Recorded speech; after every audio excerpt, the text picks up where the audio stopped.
क्योंकि थोड़े समय में बहुत सारी बात बतानी हो है। इस सप्ताह में भाई और बाण दो इस यज्ञ के अपने तो पूर्वज हुए, उनके दिन आए। एक तो जिसने भाऊ बोले, किसने पता है भाऊ किसने कौन है, उसका पूरा नाम किसका, हाथ खड़े कर बे। बेरा पटक जाए कितना न बेरा। अच्छा थोड़े बाकी हमने अपने पूर्वज यानी जो पहले हो लिए हमारा तो पहला इस ज्ञान उनके बारे में जानना चाहिए। क्यों? क्योंकि वह अगर नहीं होते तो हम भी नहीं होते, और वो महारत ऊंचा पार्ट बजा के गए। तो भाऊ का नाम विश्व किशोर, बाबा ने ये नाम दिया, लेकिन उनका जन्म का नाम तो किसका पता है? देखा या भी पूछ ली, उनका जन्म का नाम क्या था? इसमें किसी ने नहीं कहा। बैरूमल कृपलानी।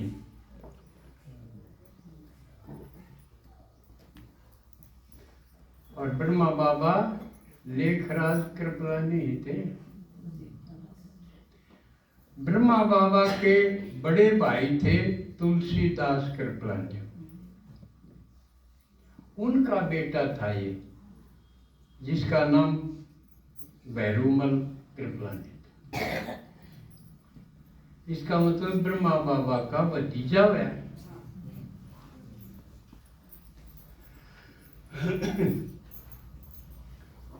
तो इनके पिताजी जल्दी गुजर गए थे। ब्रह्मा बाबा ने ही इनको पाला पोसा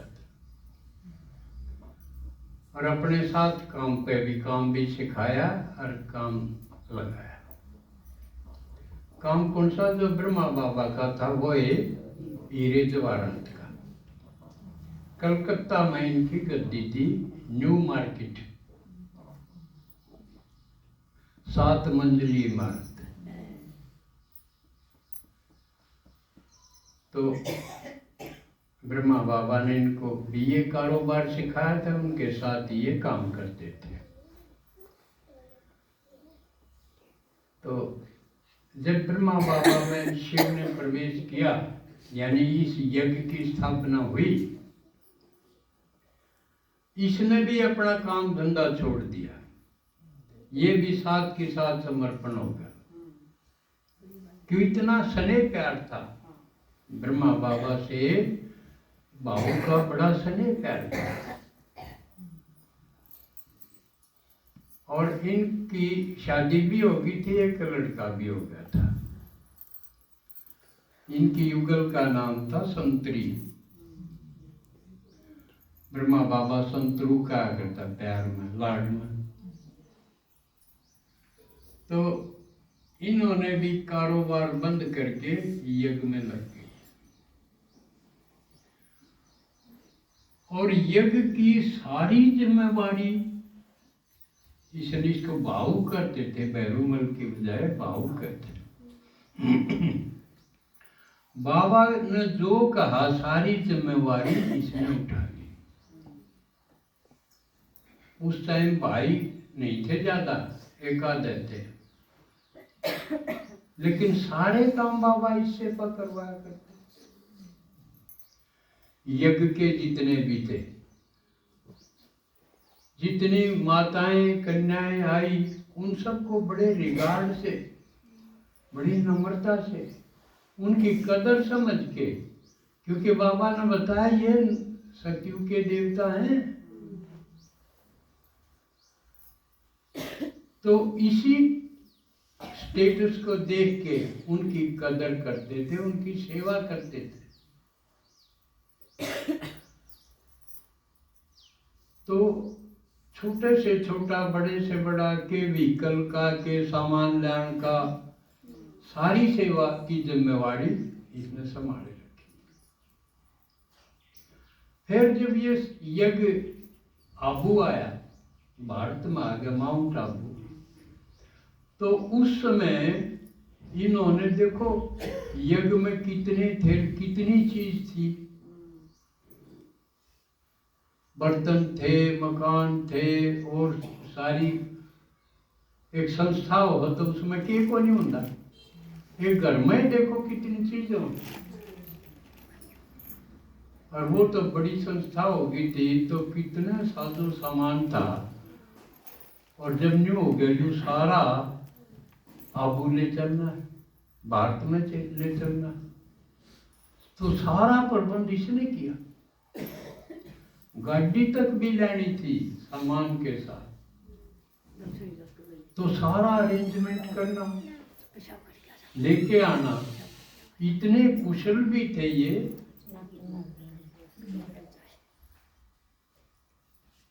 तो यहाँ आने के बाद भी एकदम बेगरी पार्ट शुरू हो गया था, तो कितना अरेंजमेंट करना पड़ा था। वो तो भाई बाद में आए हैं। सन 50 में ये आ गया था माउंट आबू, और वो तो सब 50 के बाद कोई 53 में, 54, 55 बाद में, जैसे निर्वैर भाई है, जगदीश भाई है, ये रमेश भाई तो भी लेट आया, ये 5-4 आगे थे। इतना तो ये अकेला ही था। इस अकेले ने उनको सिखाया अब के काम क्यों कर करना है। और एक महत्वपूर्ण बात ये थी कि मम्मा का और बाबा का, उन तो सबका और माताओं का भी ध्यान रखते थे, लेकिन इन दो का तो कसूते डाल ध्यान रखे थे। इनमें कितने जाना होता ना, ट्रेन में जाना हो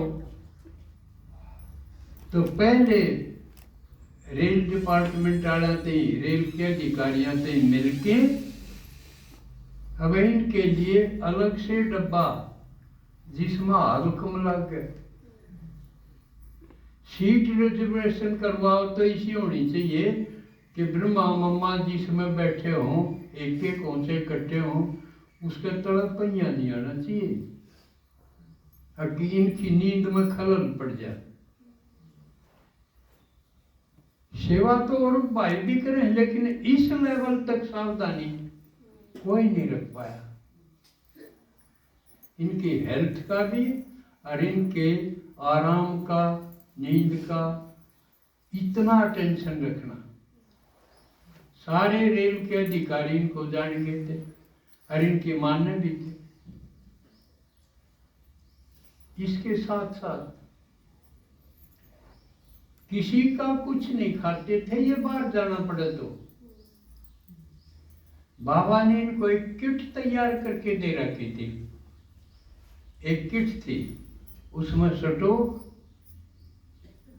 और खान पीन का जो कर दलिया, खिचड़ी और चावल वगैरह, दाल, ये सामान बनाने का भी और खाने का भी, ये सारा सामान किट में इनके साथ होता था।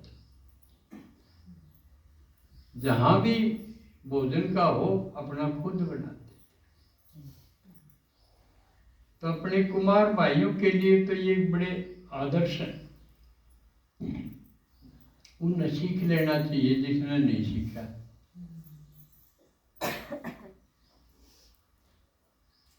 केवल एक बार रमेश भाई के घर इन्होंने खाना खाया था, ऐसा लिखा, क्योंकि उन्होंने जब देख लिया भाई तेरा घर में और आश्रम में कोई फर्क हो, क्यों रमेश भाई के सारे सदस्य ज्ञान में थे,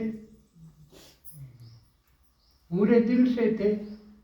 रमेश भाई की माँ थी पहले तो, फिर रमेश भाई उनकी युगल उषा बहन जी, ये तो थोड़े दिन हुए हैं उन्हें व्यक्त हुए, और उनकी एक और बांट थे अनिला डॉक्टर थी जो, तो उनको देख के जब उनके घर का इन्होंने ग्रहण किया था, भाई तेरा घर तो ऐसा होना चाहिए। तो ये हमारे सब के लिए भी है कि हमारा घर भी आश्रम जैसा होना चाहिए, नशा मुक्त, विषय मुक्त भोजन, जिसमें सात्विकता हो भोजन की भी, रहन सहन की भी। तो हमारे लिए ये प्रेरणा है। और कितना ध्यान रखते थे। एक बार बाबा ने रमेश भाई के यहाँ जब ऑपरेशन करवाना था, आपने सुना होगा ना, सुन ब्रह्मा बाबा का सारा खून चेंज हुआ था।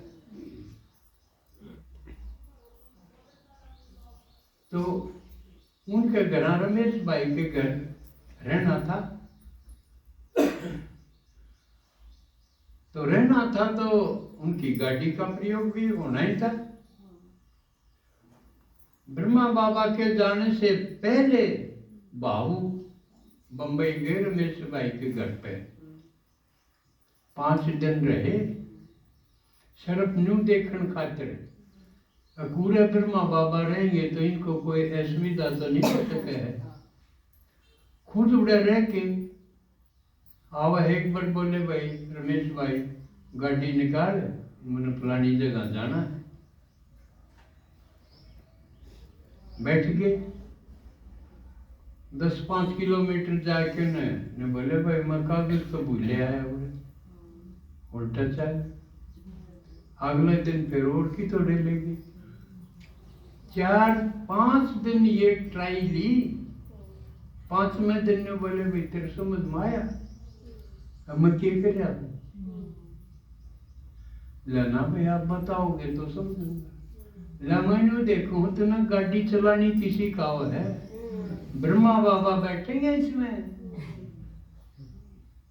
और पेड़ का मम्मा भी बैठेगी, तो मैंने देखो तो ना उनके लायक चलानी आवा है ना गाड़ी। इतनी चेकिंग। तो ये केवल बाबू कर सके था। सब दादियां ने कहा कि ईसा भाई कोई और आया ही कोई नहीं, ठीक है, और अपनी जिम्मेवारी अपने ढंग से तो संभाल रहे हैं, अपने भी यहाँ संभाल रहे हैं कितने भाई। अब देखो जिक्र आ गया, ऊपर वो बनाया कमरा, रमेश भाई ने खड़े होके बनाया। मैं एक दिन भी बीच में देखने नहीं आया। क्यों भरोसा। सही सेवा का मतलब क्यों है कि अपना दबड़े ने निश्चिंत कर दे, इतना भरोसा पैदा कर दे कि भरोसा है कि मैं करूंगा वो 100% सही होगा। तो ये है जिम्मेवारी का ताज। किसी ने चाहे बर्तन साफ करने की जिम्मेवारी है, अगर एक ने कर दी, दीदी ने दूसरे वो करने पड़ गए तो वो ताज धरा। कई काम बढ़ा भी दे हैं, करने थे साफ, उसने बूढ़े डाल तेल की ओर तर जाए। ये जिम्मेवारी का ताज है। जिसने जो सेवा मिली है वो इसी होनी चाहिए कि मेहनत बढ़िया कोई करके तो दिखाओ, वही काम। तो ये जिम्मेवारी का ताज धारण करना सीखो, जब अगले ताज मिलेंगे। और जब शुरू के जो परम धाम से बाबा भेजेगा उनमें गिनती होगी।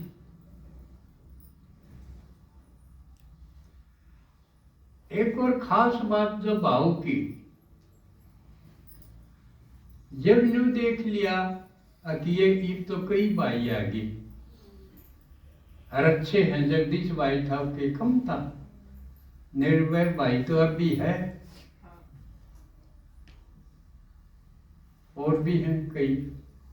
जब लाइफ तो कई भाई आगे और जिम्मेवारी संभालेंगे, तो उसने बाबा से कहा कि ये मने आगे जान दो, शरीर छोड़ के अगली अगली तैयारी खातिर जाना चाहूँ मैं कि आपने तो आना तो सही, इसलिए मैं आपके लिए अगाऊ तैयारी खातिर जाऊंगा। ऐसा किसी ने कहा है? तो बाबा ने उसकी हाँ भर दी, ठीक है भाई। तो उसे टाइम उनका ऑपरेशन होना था, ये हिसाब करके मेरा होया था जो, हाँ उसका ऑपरेशन होना था। तो बंबई गए जब बाबा ने विदा करे तो फोटो खिंचवाया, भाव के साथ अपना फोटो खिंचवाया ब्रह्मा बाबा ने। नहीं तो ब्रह्मा बाबा कहते फोटो के हक में नहीं आया करते, क्या करते भाई आत्मा का तो फोटो आओ को नहीं, और इस पुराने शरीर का फोटो का करेगा कि? लेकिन उस वक्त तुमने आप लिया। तो रमेश भाई ने आगे जाके पूछा यात्रा में, रेल में, भाई यह बात समझ में नहीं आई, आज बाबा ने फोटो आपके साथ क्यों लिया? तो बाबू ने बताया कि ये हमारी मुलाकात होनी होगा, यादगार के लिए ये आखिरी मुलाकात थी हमारी। तो आगे जब ऑपरेशन हुआ, ऑपरेशन के बाद 5 दिन बाद बाबू ने शरीर छोड़ दिया। बाबा ने बताया कि बच्चे का दिल तो था कि ऑपरेशन टेबल पे शरीर छोड़ूं, लेकिन यूं सोच के डॉक्टर की बदनामी होगी, इसलिए 5 दिन की उसकी आयु बढ़ा दी थी मैंने।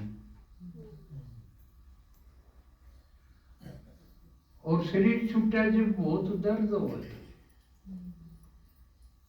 होता।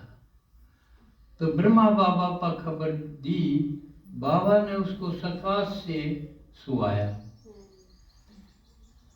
यानी उच्च क्वालिटी की आत्मा अगर सकाश देगी तो दुख दर्द मिट सकता है, ये एक न्यारी बात है।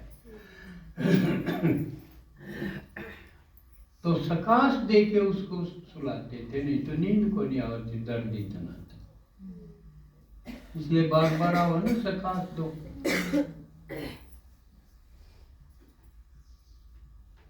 तो फिर शरीर छोड़ दिया बाबू ने, और वो 12 तारीख थी, 12 मार्च 68, और ब्रह्मा बाबा 69 में चला गया था। तो क्योंकि अब समय हो गया, दूसरी दादी के बारे में